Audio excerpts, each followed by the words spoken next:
Present perfect tense. इस tense की पहचान के लिए हम कुछ एग्जाम्पल्स करेंगे, जैसे मैंने अपना काम पूरा कर लिया है, या मैं ऐसे कह सकता हूँ कि मैं अपना काम पूरा कर चुका हूँ। ऐसे ही ट्रेन आ चुकी है या ट्रेन आ गई है। तो आपने देखा कि जिन सेंटेंसेस के आखिर में चुका है, चुकी है, चुके हैं, चुका हूँ या है, ई है इत्यादि शब्द आते हैं, वे प्रेजेंट परफेक्ट टेंस में बनते हैं। तो ये तो उसकी हो गई पहचान। अब आया रूल्स क्या हैं। रूल्स के लिए सब्जेक्ट आएगा, उसके बाद हैज़ या हैव में से कोई भी, ये भी हेल्पिंग वर्ब है, ये भी हेल्पिंग वर्ब है। इनमें से सब्जेक्ट के हिसाब से, सब्जेक्ट के अनुसार हैज़ या हैव आएगा और उसके बाद वर्ब की थर्ड फॉर्म आएगी, फिर ऑब्जेक्ट आएगा। अब हैज़ के साथ में जो सब्जेक्ट आएगा वो सिंगुलर आएगा, थर्ड पर्सन का।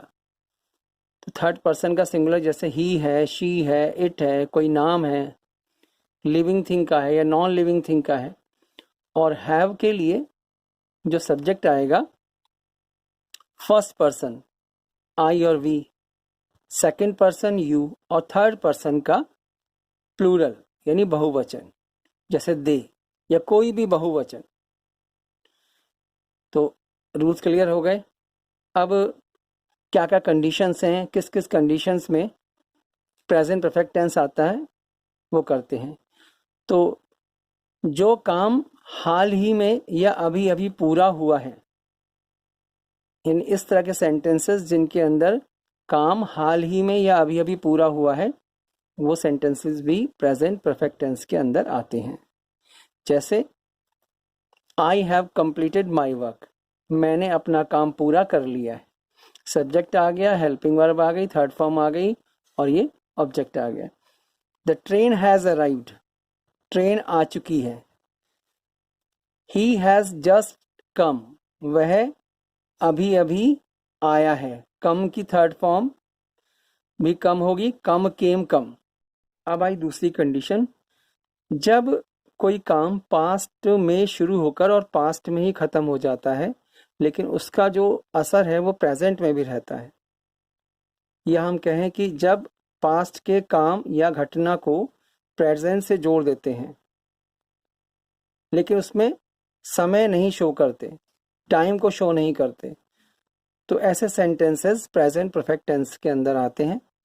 या हम कहते हैं कि जो अनुभव आपने पास्ट से लिया है, उसको अगर आप मेंशन उसको शो करते हो और बिना टाइम के, बिना समय के, तो ऐसे सेंटेंसेस प्रेजेंट परफेक्ट टेंस में आते हैं। और अगर आप उसको टाइम को शो कर देंगे तो वो पास्ट इंडेफिनिट में चले जाएंगे। जैसे I have seen this movie many times, मैं देख चुका हूँ इस मूवी को यानी इस फिल्म को कई बार। तो ये पास्ट में आपने देखी थी, लेकिन आप इसे प्रेजेंट से जोड़ रहे हो, तो यहाँ पर इसको प्रेजेंट परफेक्ट टेंस से बनाया गया है। अगर आप इसमें कह दें कि मैंने ये मूवी परसों देखी थी, तो फिर ये पास्ट में चला जाएगा, फिर ये पास्ट इंडेफिनिट बनेगा, क्योंकि टाइम को आपने मेंशन कर दिया परसों। ऐसे ही सेकंड एग्जांपल इसमें लेते हैं। तो he has lost his mobile, उसने अपना मोबाइल खो दिया है या वह खो चुका है अपना मोबाइल, तो ये भी पास्ट में खोया होगा।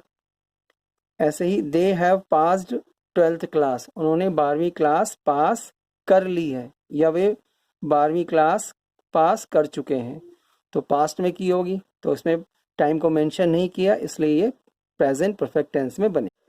अब आया केस 3, जब कोई काम भूतकाल यानी पास्ट में शुरू होकर अभी भी चल रहा हो, तो इस तरह के सेंटेंसेस में भी प्रेजेंट परफेक्ट टेंस आता है। जैसे उसे इस घर में रहते हुए कई साल हो चुके हैं या कई साल हो गए हैं। हम ऐसे भी कह सकते हैं कि वह इस मकान में कई साल से रहती है। तो यहाँ पर कई साल आ गया, यानी टाइम की वजह से ये प्रेजेंट परफेक्ट टेंस में चला गया। तो इसको हम ऐसे भी कह सकते हैं, वह इस मकान में कई साल से रह रही है। अगर रह रही आ गया कई साल से, टाइम भी आ गया, तो ये इसको हम प्रेजेंट परफेक्ट कंटिन्यूअस टेंस से भी बना सकते हैं। She has been living in this house for many years, तब ऐसे बनेगा। अगर हम ऐसे बोलें या ऐसे बोलें, तब हम इसको प्रेजेंट परफेक्ट टेंस से बनाएंगे। जैसे यहाँ पर आ गया, she has lived in this house for many years, present perfect tense में बना है। ऐसे ही अब यहाँ पर आ गया, I have known him for 6 years, यानी मैं जानता हूं उसे 6 साल से। 6 साल से की वजह से, इस टाइम की वजह से यहाँ पर प्रेजेंट परफेक्ट टेंस आया है। अगर ये हटा दें इसमें तो सिंपल आ जाएगा आई नो हिम, तब ये प्रेजेंट इंडेफिनिट टेंस में चले जाएगा। लेकिन 6 साल की वजह से कि मैं उसे 6 साल से जानता हूं, या मुझे उसे जानते हुए 6 साल हो चुके हैं या 6 साल हो गए हैं, यानी मैं उसे अभी भी जानता हूं। 6 साल से जान रहा हूं तो अभी भी जानता हूं, यानी आई स्टिल नो हिम। तो ये बनेगा प्रेजेंट परफेक्ट टेंस में इस टाइम की वजह से। कुछ लोग ऐसे बोल देते हैं I know him for 6 years, तो ये गलत हो जाएगा। अब आए केस 4, जिसके अंदर गॉन और बीन। कुछ लोगों को गॉन और बीन में थोड़ा सा कंफ्यूजन होता है, तो उस कंफ्यूजन को दूर करते हैं। गॉन का मतलब है जा चुका या गया, मतलब वो अब यहाँ नहीं है। जैसे हम कहते हैं बच्चे स्कूल गए हैं, तो अब बच्चे स्कूल में हैं, यहाँ पे नहीं है, यानी यहाँ पे एब्सेंट है।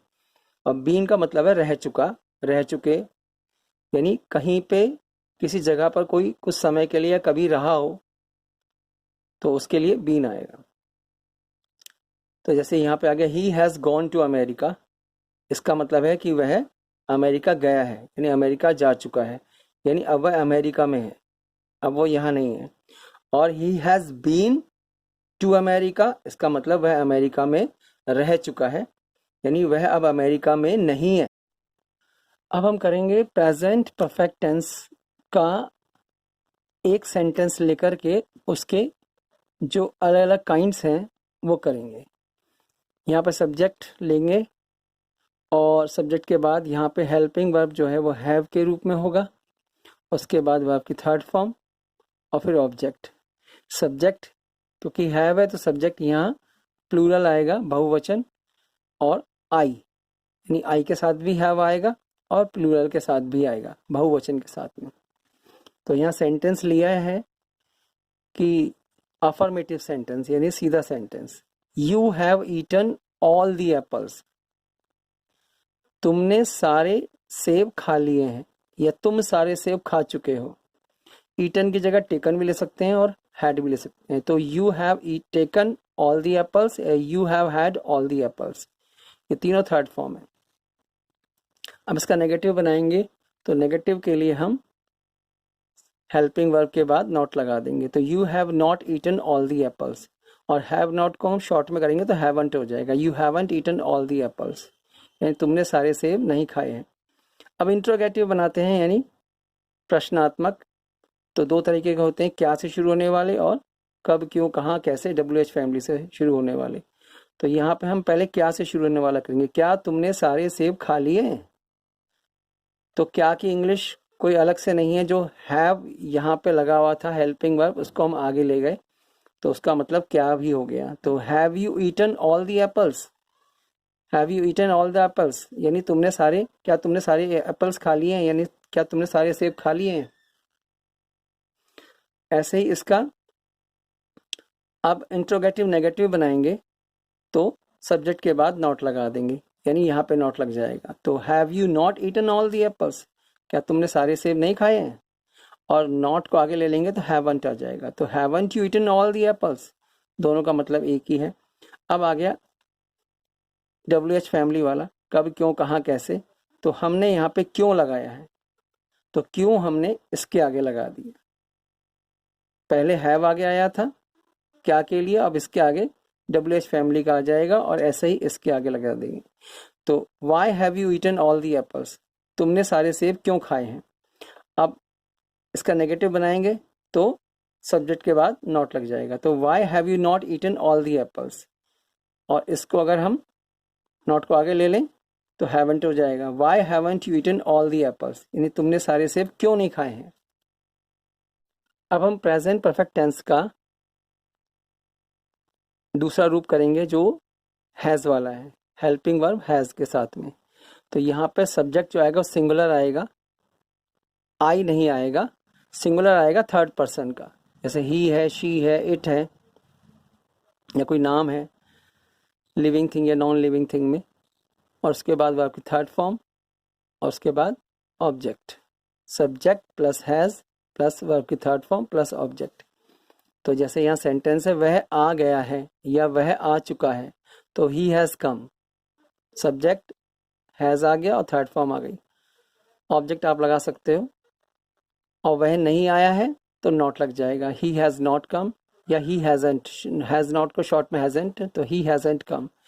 अब क्या से शुरू होने वाले के लिए हम क्या करेंगे, हैज़ को आगे ले आएंगे, तो हैज़ ही कम, क्या वह आ गया है, और वो इसका नेगेटिव बनाएंगे तो हैज़ ही नॉट कम, क्या वह नहीं आया है, इसको आगे ले लेंगे नॉट को तो हैज़ेंट हो जाएगा, हैज़ेंट ही कम, तो क्या वह नहीं आया है, सेम हो गया। अब इसमें WH फैमिली वाला आ गया, तो हम WH फैमिली को इसके आगे लगा देंगे, तो व्हेन हैज़ ही कम, वह कब आया है, या हम यहाँ पे अगर हु लगाएं कि कौन आया है, तो कौन में वह हट जाएगा, सब्जेक्ट हट जाएगा, कौन आया है, तो हु हैज़ कम, तो हु हैज़ कम हो जाएगा, सब्जेक्ट हट जाएगा। ऐसे ही कि वह क्यों आया है, तो अब आपने यहाँ पे व्हेन की जगह वाई लगा दिया, वाई हैज़ ही कम, वो क्यों आया है, और वह क्यों नहीं आया है, तो why has he not come, और अगर उसमें येट लगा देंगे, येट का मतलब अभी तक, कि वह अभी तक क्यों नहीं आया है, तो why has he not come yet, या नॉट को आगे लेंगे तो हैजेंट बन जाएगा, वाई हैजेंट ही कम येट, दोनों का मतलब एक ही है। दोस्तों अगर ये वीडियो आपको पसंद आई है तो प्लीज़ इसे लाइक करें, शेयर करें, और जिन्होंने मेरा चैनल को सब्सक्राइब नहीं किया है प्लीज़ सब्सक्राइब करें, बेल आइकन को दबाएं, साथ में ऑल नोटिफिकेशन को दबाएं, ताकि आने वाली वीडियोस के नोटिफिकेशंस आपको जल्द से जल्द मिल सके। इस वीडियो को देखने के लिए आपका बहुत बहुत धन्यवाद। अपना और अपना ख्याल रखें। नमस्कार।